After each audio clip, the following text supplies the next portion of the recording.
Good morning, everyone. I hope you were able to make it back into our large group teaching session from your breakouts. Hope you had a good conversation with your groups if you were in a breakout this morning. If you're just joining us on the live stream, welcome here as well. My name is Annalie Friesen, and I am in our discipleship department here working with women's, and it's my joy to be able to teach this morning. We are in our 2 Corinthians study.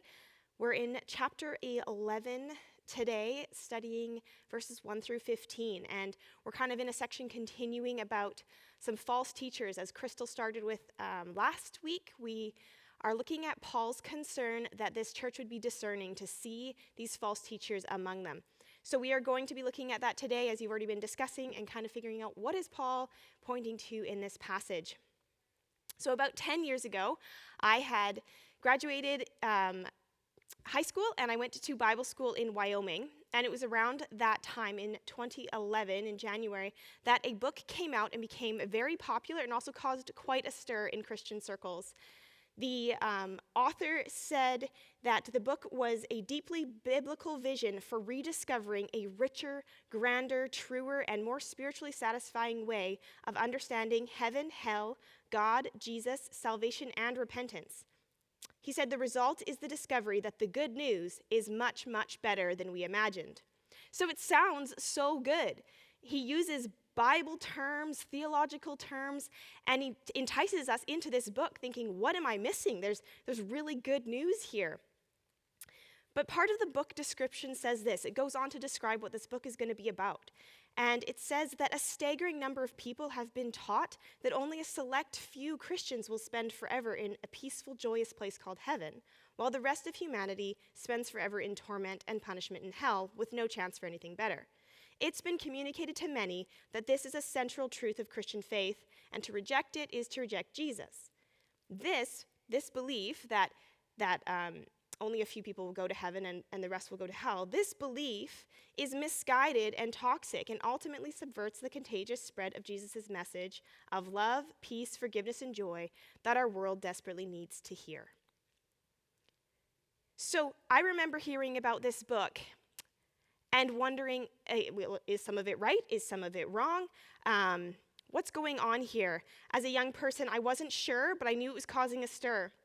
And so I was so thankful because our pastor at the time at my Bible school sat us down and we walked through what was going on in this text and what he was actually saying with his message, how he was portraying it, and what this did to the gospel truth. The book was called Love Wins, and in this book, among other things, basically in the end, the conclusion is that hell is not forever. Eternal punishment won't be a thing that God does. In the end, everyone will choose Jesus because love will win. They will eventually all be saved. And so this deceptive teaching could have caught us and confused me, and it did, and yet I needed help to know what was exactly wrong here. And so I was thankful for my pastor who helped me to see that, as Kevin DeYoung says, that this book demeans the cross and misrepresents God's character and is a false gospel. So false teachers are tricky.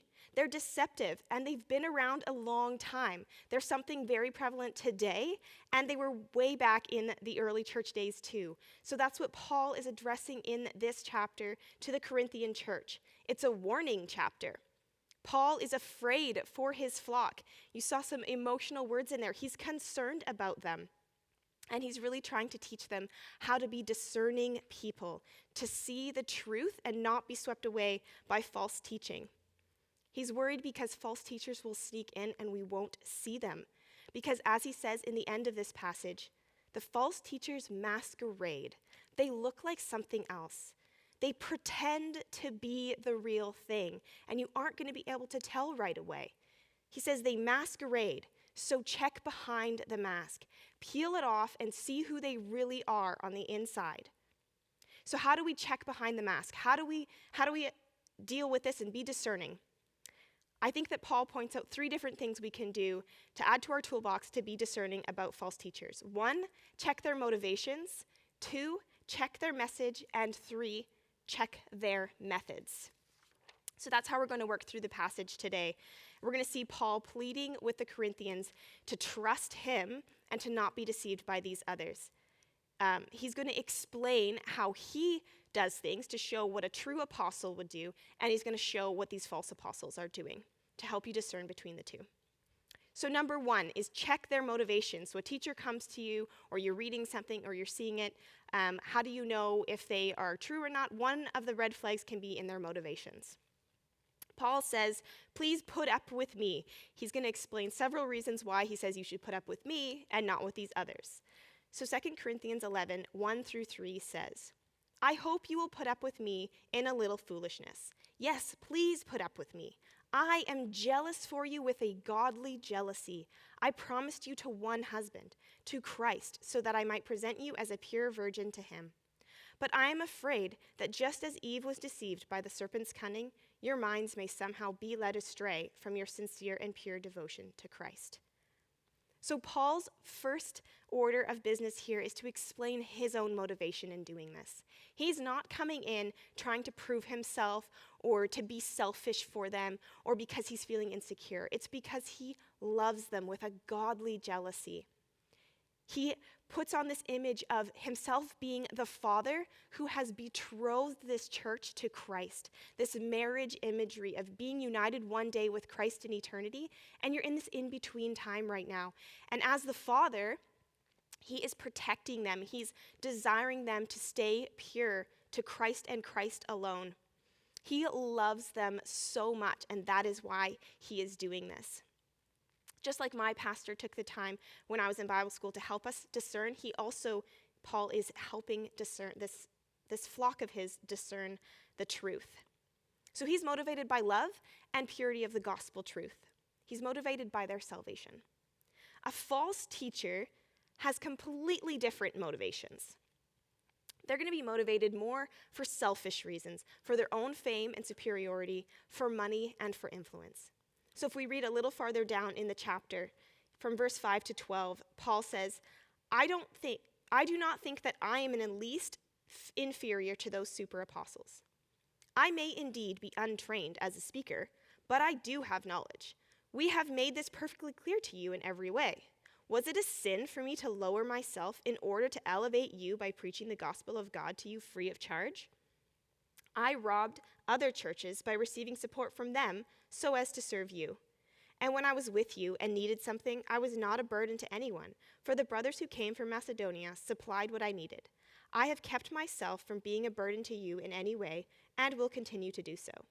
As surely as the truth of Christ is in me, nobody in the regions of Achaia will stop this boasting of mine. Why? Because I do not love you? God knows I do. And I will keep on doing what I'm doing in order to cut the ground out from those who want an opportunity to be considered equal with us in the things they boast about. So what's going on here? What's happening in this section, and how does this help us be discerning? Paul is defending why he has come to the Corinthians and preached for free. He's not taking their money in response to him preaching to them. This is implying that these false teachers that are coming to them, these super apostles as he calls them, are preaching to them for money. They're bringing the gospel and charging a fee. So context on why is this such an issue? What's going on? Why does he have to defend himself? Why are the Corinthians even concerned about this? There's a few things that could be going on here. We aren't certain, but a few things from the context of what was going on in Corinth. In Corinth, there was an understanding of this patron-client relationship where it was just understood and normal that when someone did something in service to you, you paid them for it, and you expected to pay them for it, and it would have been insulting and weird to not pay this person for it.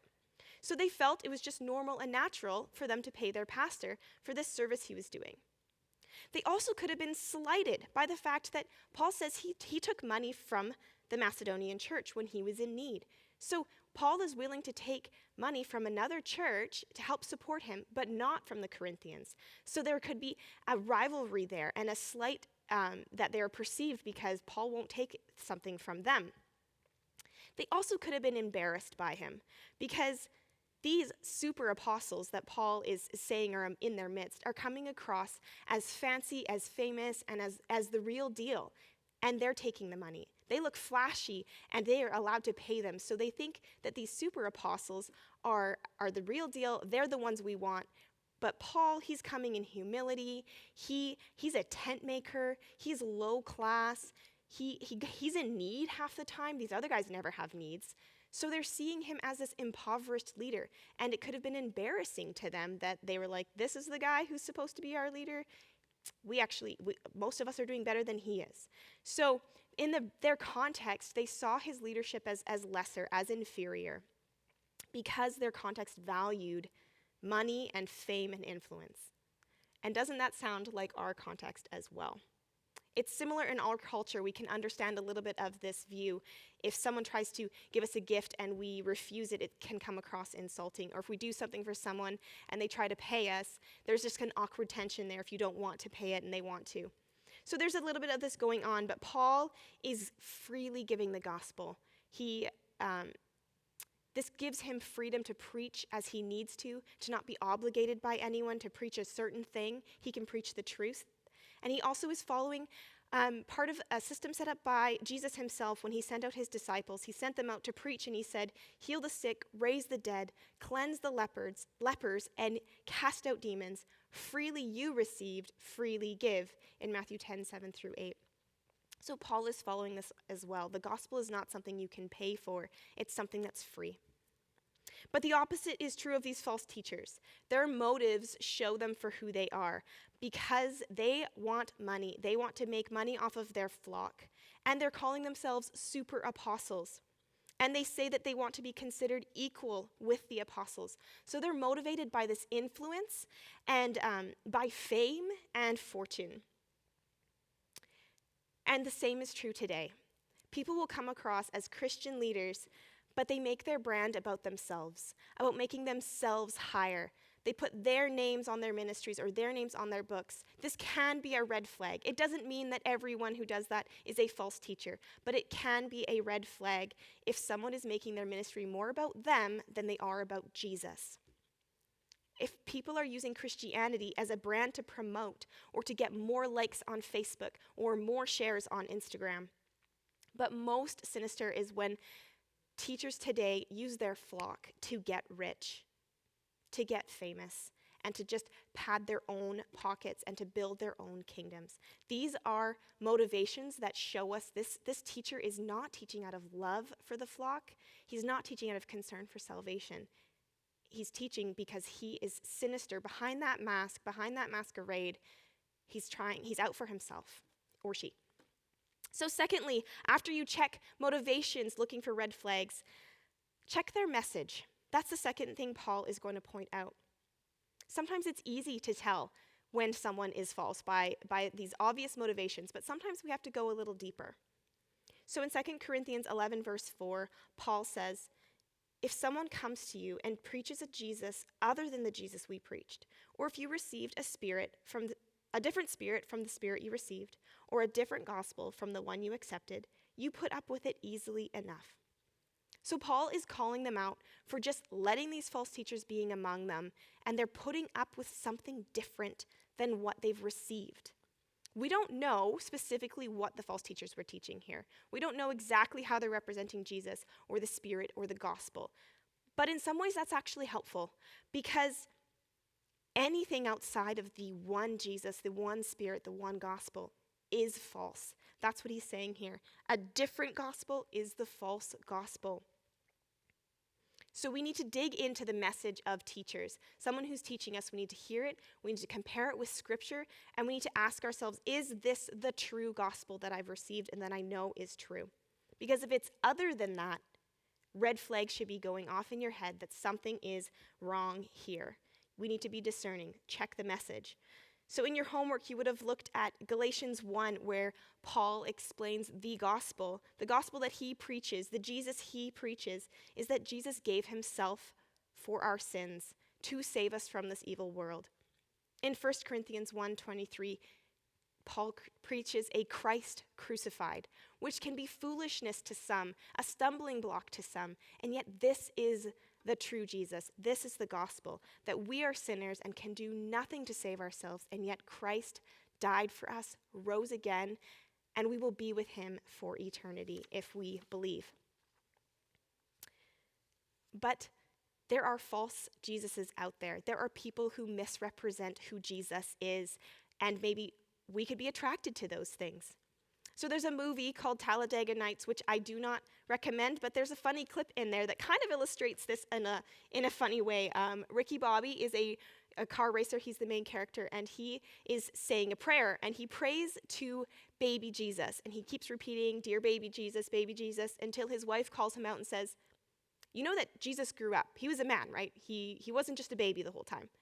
But Ricky says, "I like the Christmas Jesus best. You can pray to whatever Jesus you want." And his friend pipes up and says, "I like to picture Jesus with wings." And his son says, "I like to picture Jesus as a ninja." And so this is funny and heretical, and we can totally see that it's wrong. But in our own lives, how often are we tempted to see Jesus in a certain way that's not the true Jesus, the one Jesus that we've accepted and know? Maybe Jesus is only the Jesus who welcomes in love. Or we want to say that my Jesus wouldn't judge others. Or my Jesus wants you to be happy.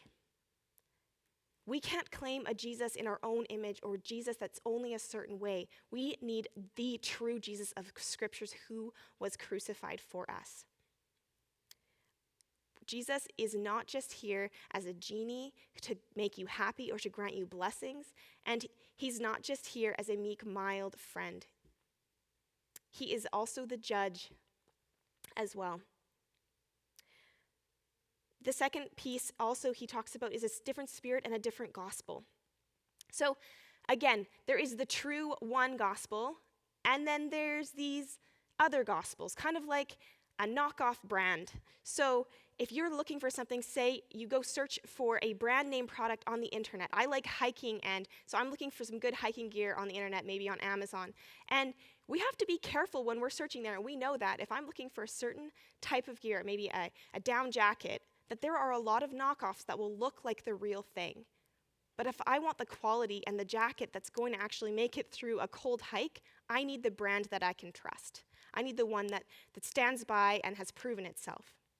And so we need the gospel, that we've accepted the true gospel. But there are knockoff brand gospels everywhere in our culture today. In teachers coming from books, podcasts, even music, sermons we listen to. So we need to be discerning, what are these messages that are being said? We need to look at the words they're saying and if it's the true gospel. So I'm going to list off a couple maybe kinds of gospels that maybe you've heard today. The judgmentless gospel, that God's not going to judge your sin. It doesn't have that much serious consequences. Hell isn't forever. In the end, we'll all make it. The moralist gospel, that Jesus was really just a really good person, and look at all the good that he did, and he followed the laws, and if we do these good things, that is the way to salvation. Or the churchless gospel, that says you don't need to gather, you don't need the body of Christ. You just need you and Jesus off on your own, and you will be good. Or the activist gospel, where Jesus came to bring social justice to the earth, and we are to do that now. We're to bring peace and justice to those around us, and we need to take on these causes in order to save the planet. Now, there are pieces of truth to the kingdom of God in all of those types of gospels, and yet they are not the true gospel, that Jesus saves sinners, that we cannot be saved by anything else. So we need to be aware of these things. The danger for the Corinthians was that they were putting up with these teachers in their midst, teaching them these things. So it's a warning to us to realize it's not okay for us to just let this simmer and happen in amongst us. We need to be discerning and to stand up to these things. Last week, Crystal talked about some spiritual warfare and these divine weapons we have against strongholds that are raised up against the knowledge of God. So we need to use them. We need prayer. We need the word of God to know the truth and to stand firm against things that will lead us astray. It's a big deal. We need to stay purely devoted to Christ. So check the motivations of teachers and check the message of teachers. Lastly, check their method.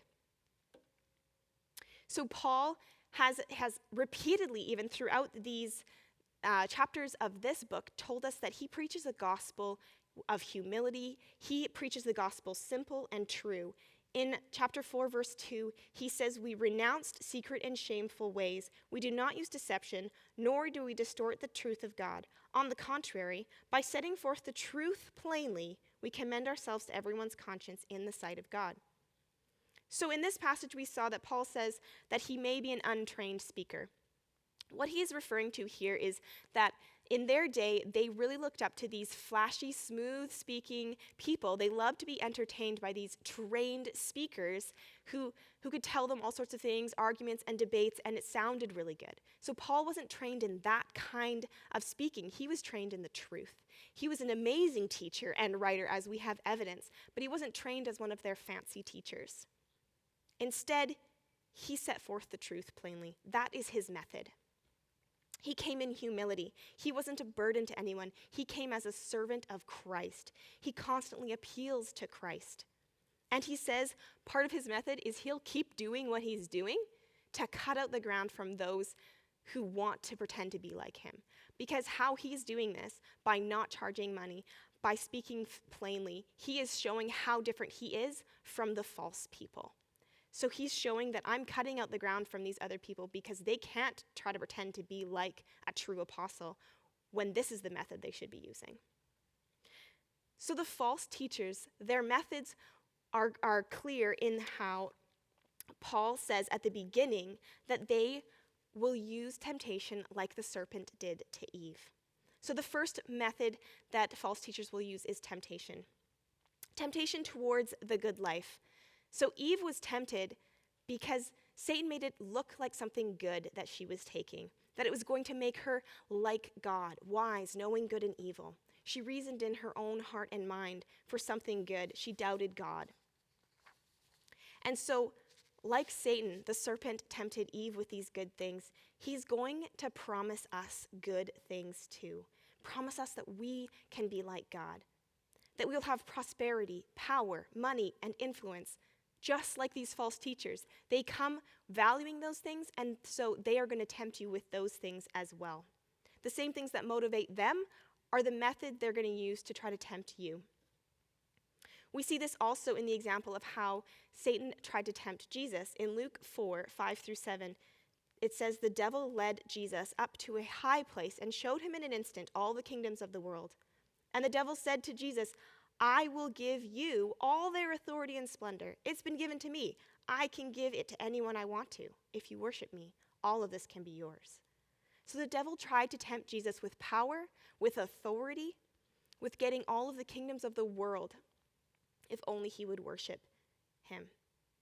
So Paul's concern is that the Corinthians are going to be tempted away by these false masquerading people, because their second method is to use temptation in disguise. Their method will be to look like the real deal, that masquerade image again. So let's read from verse 12-15. Paul says, "I will keep on doing what I'm doing in order to cut the ground out from those who want an opportunity to be considered equal with us in the things they boast about. For such people are false apostles, deceitful workers, masquerading as apostles of Christ, and no wonder, for Satan himself masquerades as an angel of light. It is not surprising, then, if his servants also masquerade as servants of righteousness, and their end will be what their actions deserve." So their method is deception and temptation. They are masquerading like false apostles, so they're actually claiming to be the real thing. They're masquerading with this mask, saying that they're servants of righteousness. But underneath, they are servants of Satan. They know what they're doing. They are leading people away from God, away from devotion to Christ. But they look legit.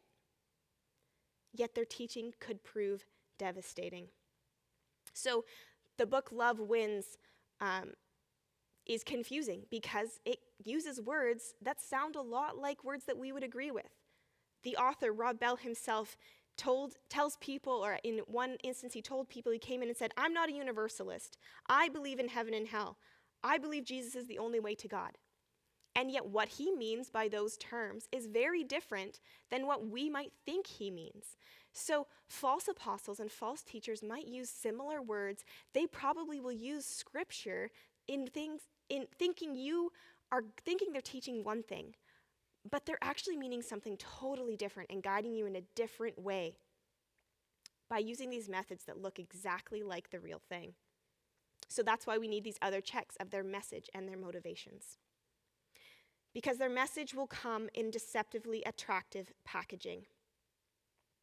Today, a lot of times this message comes in the things that are just coming at us all the time on our phones, through social media, through podcasts, through Christian books as we wander through the Christian section of a bookstore, through music and movies. False teachers aren't going to stand up there and say, I'm a false teacher. They're going to come across with the Christian label. So we need to be aware of what we are listening to and what we are putting on our phones. One of the biggest Christian influencers on Instagram is a pastor named Joel Osteen. He posts a lot of really encouraging things to people that you can do it, and people in hard times find a lot of comfort from him. One of his Instagram posts, in the description, it read this: "When you're in tough times, the enemy will work overtime trying to convince you that the problem is too big. In Psalm 139, David says, 'God, you have made me in an amazing way. What you have done is wonderful.'" So then Joel goes on to say, imagine going through the day with those words playing in your mind. I'm amazing. I'm marvelous. I'm wonderful. Most of us wouldn't be bold enough to think that highly of ourselves. But the enemy will try to keep you from playing this in your mind. He doesn't want you to feel good about yourself. So some of that sounds really good. And some of that we want to hear and comfort ourselves with, that God made me in this great way. And yet, his point at the beginning is the enemy doesn't want you to think that you can overcome the problem. So the solution, you are enough. You are amazing. You are marvelous. But that is totally not what the Bible says.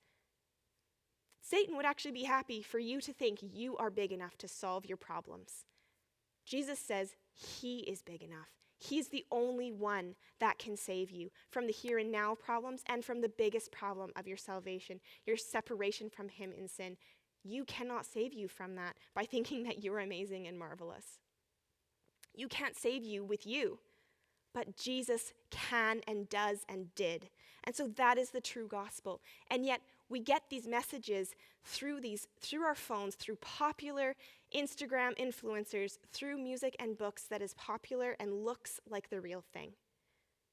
So Paul and we, your leaders and people at Northview, true apostles and true teachers, are trying to help you also discern how to tell when someone is deceptive. Why does this all matter? Why do we need to be so discerning? It goes back to that very first verse, or very first section we looked at, where Paul was saying, I betrothed you to Christ. So stay pure to him. Don't go off of this track, because your salvation is what matters. And if you veer off to other gods and to other gospels, that's at risk. So his concern and love for them comes through there. And it's the same as what he would say to us today. Don't be led astray like Eve was by temptation and deception and something that looks good. We've also talked about this thing called a discernment grid. Crystal mentioned it last week in her teaching, and we will send it out this week in our email. But it's a really good tool to take along with these three things: motivations, methods, and message of teachers, to really put it into practice. When you face a teacher or a teaching that you aren't sure about, we've got this great tool that you can work through a bunch of questions that will help you discern if this is false or if this is true. So I encourage you to check that out when we send it out this week. So do not be deceived. The Lord wants you to be his and devoted to him, to Christ sincerely. So how do we do this? We need to be discerning people. We need to be on guard. We need to not be deceived by the masquerade and to check behind the masks. Check motivations, check message, and check methods of those who are teaching you today. Let me pray for us. God, I thank you for your goodness, for your grace, and for your true Son who came to die for us to save us. I thank you for the message of the gospel and that you have shown us your truth. I pray you will help us to be discerning, that you will draw our spirits to you, to love you more, to know you more. Help us as we go about our days to be aware, to see the red flags of teaching around us and to stay true to you and only you. We love you. Help us love you more. In your Son's name we pray. Amen.